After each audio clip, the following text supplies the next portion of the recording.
Alright, another one. So, like I did for the other video, we're going to be starting off with another carrier-focused video series. This time, we're going to make the name even more catchy for you guys to remember, because man, alliteration is so cool. We're going to call this one the Verizon Variety. Now, the cool thing about this is we get to start off with literally a flip phone. Yes, the flip phone, the cornerstone of American society in like the last decade, and this particular one is actually pretty cool, I will admit. Now, this is called the LG VX8300. Yes, LG has the same naming scheme as Sony when it comes to like their headphones, so it's a good thing that they're, kind of following that same exact trend. This phone actually came out in June of 2006. So it came out literally a year before the very first iPhone ever came out, which I think is a really good thing. Now, if you want to take a look at the design of this thing, it's really just, it's not really that much of a looker, if I'm honest. We have your volume rocker right here. We got this, I don't even know what this thing is here. Come on, focus. I think that's a microphone button. Something along those lines. Correct me if I'm wrong, I genuinely do not know. And then on this side right here, yes, also like the Pantech Ease video that you guys saw before, this also comes with a micro SD card slot, which I argue is pretty sick. So there it is for you. And then there's your camera button. Okay, so it was on the other side. But it's neither here nor there. The reason why I wanted to start off with this phone in particular is not just because of the fact that flip phones nowadays are already, dying out as they are, but this kind of was like a glimpse into what I would consider like the beginning before the end. See, this was like the last era before the flip phones, eventually died out. This came out literally, as I said, a year before the iPhone 3G was ever brought into existence, and I argue was like the catalyst for technology becoming as invasive and, as dangerous as it is nowadays. But we're going to go dive into this phone right now, and I'm going to show you some of the really cool features that this phone actually offers and why I think they really need to bring back older mobile phone infrastructure so more people can use these things. So, let's get right into it. Now, like my previous review before, it's time to give this one a fired up here. So we're just going to hold down that power button, and you can just see instantaneously launches. The Pantech Ease took a little bit of time to launch in my last video, so this is definitely like a far departure from other phones that I have used. Granted, I only used one. There you go, very simple launch screen, not bad. And here we go. Now, I will issue a early apology to whoever used to own this phone. I'm sorry your guys' faces are in this video. I'm gonna have to try and see if I could be able to maybe change out like the home screen picture just so y'all's faces don't get put on blast. But that's neither here nor there. So, as you can see, it's a very simple, startup screen. Now, if we close the phone, as any good flip phone is, you get a little bit of a external screen right here, which is really nice. And there's even like lights that show up for a dedicated music player. There's even, yes, as you can see, the T9 style keypad even lights up too. But so overall, it's a good looking phone. It does look basic nowadays, especially given the rise of like metal and glass and just like different colored trim pieces and stuff. This was a very, ahead of its time. Granted, 2006 really wasn't ahead of its time then, but who could really judge? But as you can see, it's a good phone. Now we're gonna eventually dive into the extra settings in here and also kind of show you a glimpse of what the kind of software was used at the time and, figure out, is this really good fit in today's modern society? Is this a really good phone to help people decouple from just the ever-increasing, invasiveness of smartphones? Let's go find that out. Alright y'all, I found a different picture to use, so won't have to do much editing on the blurring front. But let's get into the main interface here. So right off the bat, there's not a whole lot here, and this was how it should have been back then. So you can see it's separated in kind of like just a horizontally scrolling list of things. So right here, and this thing is gonna keep on cutting in and out just because of the screen. You got your Get It Now. This was essentially the, you know, AT&T like storefront sort of style that was there, but except it's Verizon. You got your Get Tunes and Tones, which obviously ain't there. Your Get Pics and Flicks, which obviously isn't there. Your Fun and Games also is not there anymore either. So all the Get stuff doesn't work anymore, unfortunately. And I mean, I wish they did. I'm sure there's ways to get it. Just please do not quote me on that. Just please do not. But we also got some other extras as well. So this essentially was like the storefront.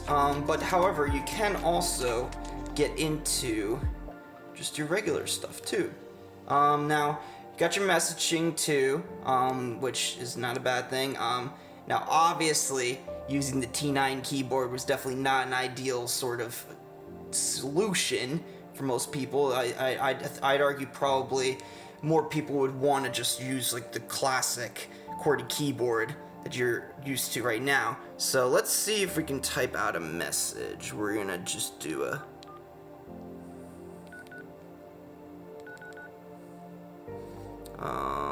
no. Okay, that did not work. Now, the cool thing that I do like about this keypad is they do give you a dedicated clear button right here. And honestly, I do feel like that makes up for like a lot of like errors that people do make when they're like typing on like a T9 style keyboard. So I think that's pretty cool. Now how do you space this? I would like to know. There you go. Okay, so you hit the pound sign and that's how you do it. So okay, cool. Let's continue.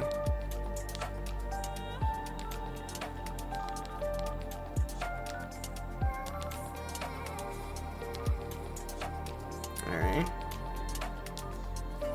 Now, unfortunately, the one downside also is, okay, well, I just saved it in drafts, that's great. Neither here nor there, though, so we're just gonna back out for a second. No, we're not actually gonna save the message. So, you also have quick access to the messaging app and also the contacts function too, just by hitting these two top keys. Very easy to get to, I'd have to agree. Now, let's go to this camera here, because I know that that's something that y'all would love to see. Now, if you can get a good look at this, it is not, it just does not impress. This phone has a 1.3 megapixel camera, as you can see right here. It definitely is not a looker.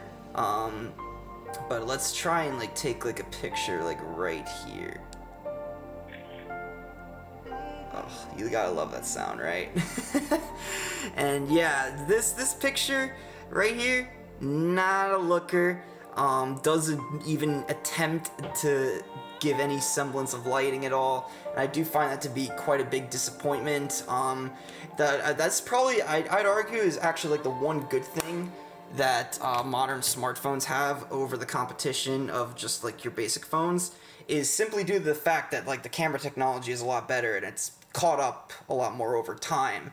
So this, unfortunately, as much as I would love to give a lot of credit to this phone for doing a lot of things right, the camera, again, is always going to be a sore spot when it comes to using these older phones. So if you're not that much of a picture taker and you just want to use it for basic calls and messaging, this actually is a really solid phone for that.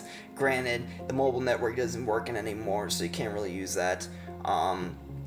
But yeah, this is genuinely, I argue, probably one of the slicker kind of phones. There is one hidden feature that I do want to highlight for you, and I'm gonna introduce this in like the next section of this video. So let's find out what these little circular things are. Alrighty guys, we've decided to introduce something new because it turns out these little circles right here house little mini speakers, which I think was a really cool touch to add to like a flip phone. Now, if you go to like your traditional kind of flip phones, usually they would hide like these speakers in like the earpiece areas right here, or kind of just like hide it like within like the hinge. But this one kind of just like takes like a unique approach, and I gotta give like LG props for the design on this because it's super cool. So as you can see, if this camera would, you know, cooperate with me here. Hello? Hello?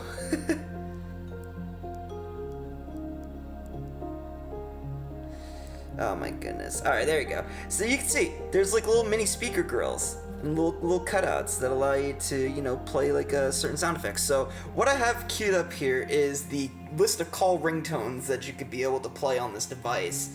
And I'm just gonna like play for you one of these sounds so you can just get like a feel of like how just how this thing sounds. So here we go. Not what I wanted. I didn't mean to set that. Here, play button. There you go.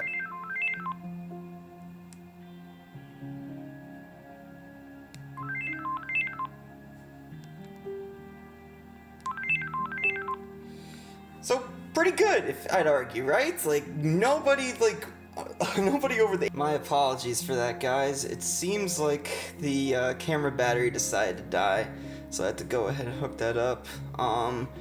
But yeah, so as I was getting back to before, these speakers are surprisingly loud, and given the demographic at the time, mostly like the elderly population used these kind of phones, like this actually was sort of a life-saving feature. It actually helped you know, those who are hard of hearing to actually be able to hear their phone calls whenever they would just, you know, come in. So that was very good on LG's part. Now you can also see here too, this was something I forgot to mention when I was showing you like the overall buttons and stuff. There is a 2.5mm headphone jack up here, which I thought is really a nice touch because I can notice, especially in like the early 2000s handsets, that they didn't really have a dedicated headphone jack. They mostly had to rely on just the normal USB to headphone adapter plugs that they would sell to anyone who would own these sorts of phones here. So I think that this was really smart also on LG's part to, you know, just add like a dedicated headphone jack to this device, so that way, you know, and also given the fact that this is like a, you know, music-centric flip phone, like having that capability is actually like a really nice touch. But as far as like anything else that I could mention on this device, there really isn't too much. The charger is very unusual, I guess, just because it's like this giant, like big little plug that just sits right over there, and it does look a little cumbersome, if you will. You can see here, this is the battery, so they did have removable batteries. This was, you know, still the early to late 2000s, so obviously they're gonna have removable batteries. And obviously the iPhone was another catalyst in the war of, like, you know, repairability and any of those sorts of things that we've come to expect when it comes to our handsets. But that is going to do it for this video. Now, compared to the other phone that I've reviewed so far on this channel, I'd say that this phone also stands on its own in a lot of different ways.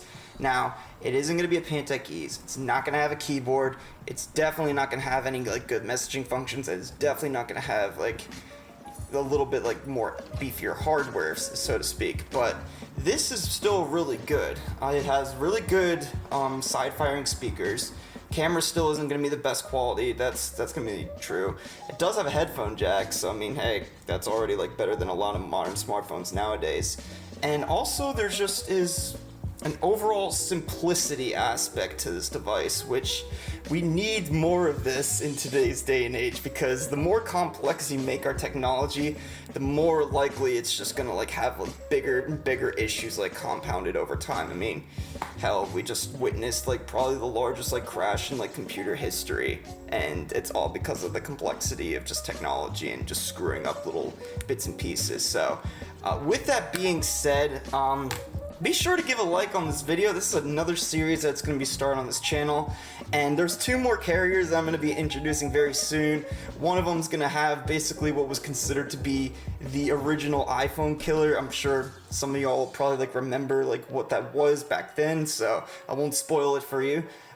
and then also, you know, another carrier, which I am going to need to be able to pick up that phone very soon, as I do not have it in my possession right now, but that'll come on later on the channel. So be sure to like, subscribe, and also follow my BlueSky. I will be posting a little bit more updates as far as how things are going to be going on the channel. I did notice too that it seems like my community tab is not working on my channel right now, so I am going to be like trying to fix that and make sure that there's going to be an open dialogue of communication for anyone who decides to subscribe or anybody who decides to check out my stuff. So leave a like, subscribe. It's your boy Retro Landline calling you back for the past, and peace.